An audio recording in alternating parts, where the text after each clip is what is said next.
the Prophet ﷺ approached us. He's about to say something so important that he just remembered. He said,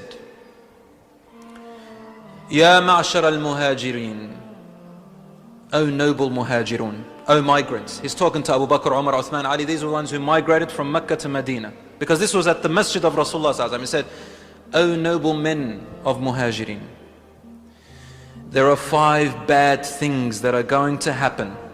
They are going to befall my ummah towards the end of time.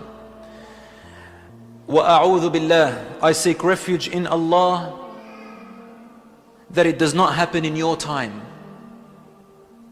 Such a difficult challenge. He said, and I want the young people to listen to this especially, parents also indirectly, close one ear and open the other ear.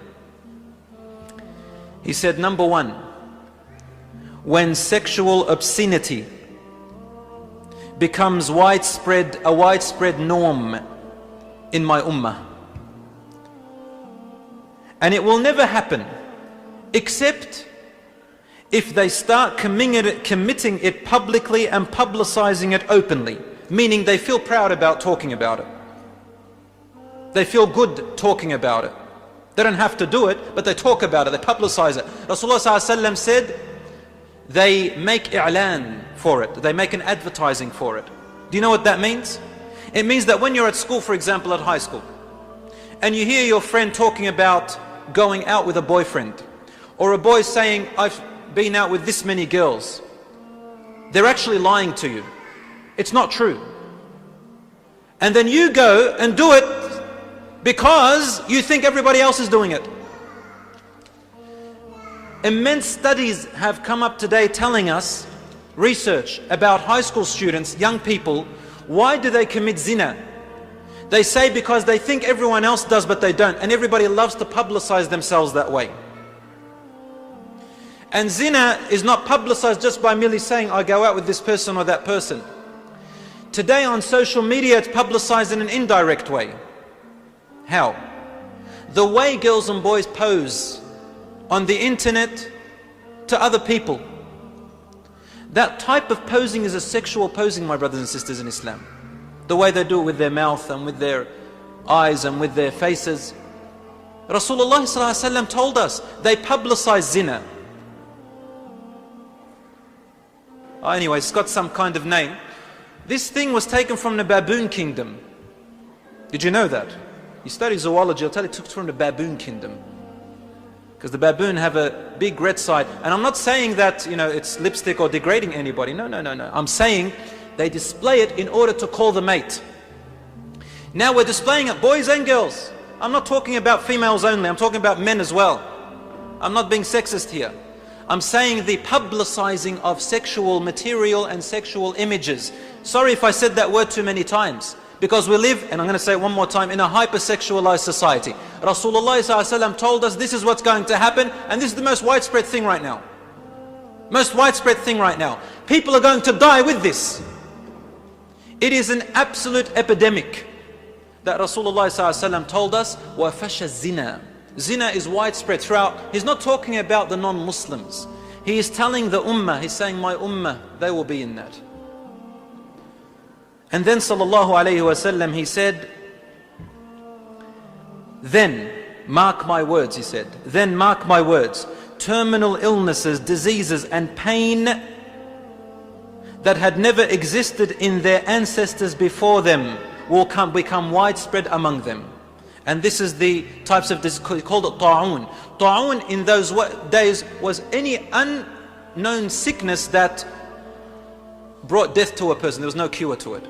And he said there will be diseases that have no cure that will become an epidemic among my ummah. Today we have HIV, AIDS, and we have STDs, sexually transmitted diseases. Now I have questions like this from the Muslim community. Brother said I'm a marriage celebrant, so people come to asking me questions, can I get married? I said yes, why not? And these are the types of questions I'm getting now. Brother, do I have to tell this person that I'm getting married to that I have STD? Did you know that these are the questions they're asking me right now? All over the place. We say, yes, of course you have to tell them because it's a contagious disease. They say, what if I have it under control? There's some kind of control pills. Say, but when you don't have the pills, they actually, they exacerbate. And then if they're pregnant, they have a child, the child gets that STD as well automatically. Did you know that? Among the Muslim Ummah. You know why?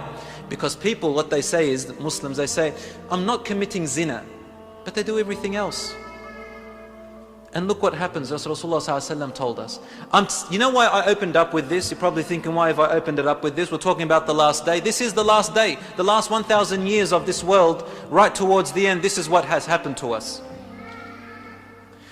So Rasulullah ﷺ told us that this is what's going to happen. 5 things. The second thing he said, they will cheat in their business and trade as a livelihood. And that's when drought will come upon them, meaning poverty, dictating rulers and oppressive rulers upon them. Maybe not in Australia, but in 60% of the world. This is happening among the Ummah. They live upon cheating, lying and betraying. It happens here in Australia too, if you don't get caught legally. For example, give you an example. A Muslim wants to buy a car from another Muslim. One Muslim says, Wallahi, it cost me this much. The other Muslim believes him because he said, Wallahi. So then the other Muslim wants to blackmail him. How does he blackmail him? By using verses of the Quran, a hadith. Says, Ya akhi, Allah said, Rasulullah said, love for your brother what you love for yourself. I'm your brother. Give me a cheaper price. So the other brother resorts to the Wallahi thing and he resorts to the hadith thing. Each one blackmailing the other person with the religion. And this brings to me a hadith of Rasulullah sallallahu alayhi wasallam, where he said, and people, this is in Ibn Majah, he said, people will use the religion for their worldly gain. This is towards the end of time. They will use the religion for their worldly gain. They will use the religion for a status. Look at me, I'm a shaykh. Now listen to me. I'm a shaykha, female. Now listen to me. I am such and such of a person. This is my hadith and ayat. Now I will get to make people believe what I say and I'll be the person who everybody listens to. It's even worse today because we get to hide behind usernames on the computer. Everybody, even the most shyest of people has become the loudest person now. Sits in their bedroom, hides behind the username and feels it okay to type anything. It never goes off. And this is where your fatwa now is, people kind of believe some things when they get written. I don't know why. This is the world we live in, using the deen for worldly gain. Number 3, he said, they will stop their zakat. People, how many people even know the rules in Islam of zakat? What are the rulings of zakat? How do you give zakat? For what do you give zakat? I'm sure, mashallah, a lot of us know a lot about Islamic finance and the riba banks. Because many Muslims, they say, what's this Islamic finance business? I'll just go to ANZ. It's the same thing, man. This is trade. It's just a different name, they say. If everybody's such an expert on Islamic finance and all this other finance, how come they don't know much about zakat? This is what Rasulullah is saying. People become ignorant about their own deen. Number 4, he said, they will betray the promises and loyalty to Allah to the point that the enemy will control and possess their wealth. Now, millions and billions of dollars are given away to the non-Muslims to deal with it in our own countries and control us. Brothers and sisters, the Prophet ﷺ said the 5th thing is, their leaders and figures do not apply the laws of Allah's book, but choose what suits from them, for themselves, until Allah curses them with disunity and enmity amongst each other. I say to you, it's not just the leaders, but all figures. Everybody now has become a leader, a self-appointed leader of themselves. On social media, for example.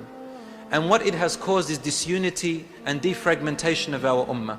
We cut each other off, we don't talk to each other. We meet each other now on Facebook and that's about it really. People don't meet anyone anymore. People don't say salams except to people who they know. Otherwise, it's a very individualistic society.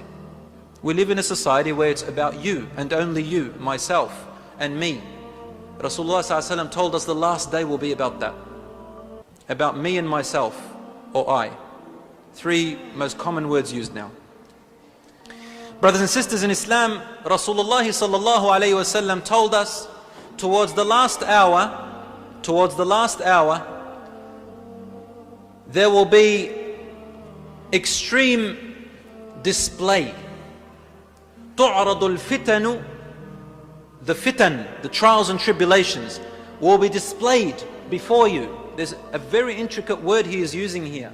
Display meaning they will be placed in front. You're not even looking for it, but it will be in front of you. Just like the pieces of straws in a straw mat. There's so many of them, and these straws are displayed to you, these fitan are displayed to you like all the individual straws in a straw mat. If you ever look at a straw mat, it's got about 10,000 straws in it, maybe 100,000 straws in it. When you look at a straw mat, you see all the straws individually, don't you? Don't you? You kind of see how they go along, and they're all at once. So Rasulullah is using a metaphor here. He's saying the fitan will be so many on that day that you will look at them, you'll see them all at once in front of you, and you recognize that each one is on its own. Fitna after fitna after fitna after fitna, all displaying themselves in front of you. He said, there will be two hearts on that day, two hearts. One type of heart will be pure, and the other type of heart will be murky, stinky, and ugly and dark. The pure heart will be the ones that reject these fitan and try to go against it. And the fitan, the hearts which will be dark and murky, are the ones who take it and accept it and love it. Once I was driving out of my house, I went down to the next street. This street is two-way, cars coming this way, cars going that way.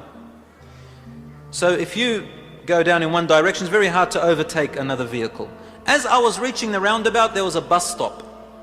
I looked at the bus a few meters ahead, and right at the back of the bus is a huge picture of a woman partially naked. Now, you shouldn't be shocked because this is very normal, isn't it? Is it normal or not? Normal or abnormal? Very normal. Normal everywhere you go. You just drive, kids see it, very normal. So I said, I better beat that bus, because if I don't beat it, the bus is going to be right in front of me.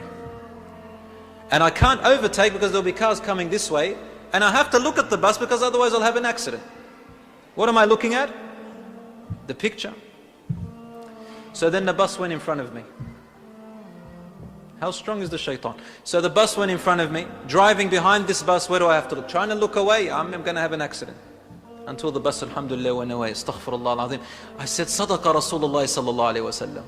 Truthful is he, that the fitan will be displayed before your eyes. You can't even run away from it. This day and age, the other day this brother said, brother, I lowered my gaze to the ground and I see a magazine with another woman on it. I looked away from this at a shop right there, displayed on the window. La hawla wa la quwwata illa billah. You're going to read your email, bang, right in front of you, this junk mail comes up. Sometimes they display. Isn't that correct? Everywhere. Grade 5s and 6s are now looking at stuff they shouldn't be looking at. By the time they're in year 9, Allahu Akbar, gone with the wind. Pornography has become a widespread epidemic today. Rasulullah ﷺ told us, before the last hour, there will be a time when people will look at this as very normal, to the point where you will see people committing the act of zina on a normal street where people pass by in a public area, and people will take it so normal and ordinary that you say, look, at least, that's cute, but at least you can go aside a little bit there, away from the people, let us walk.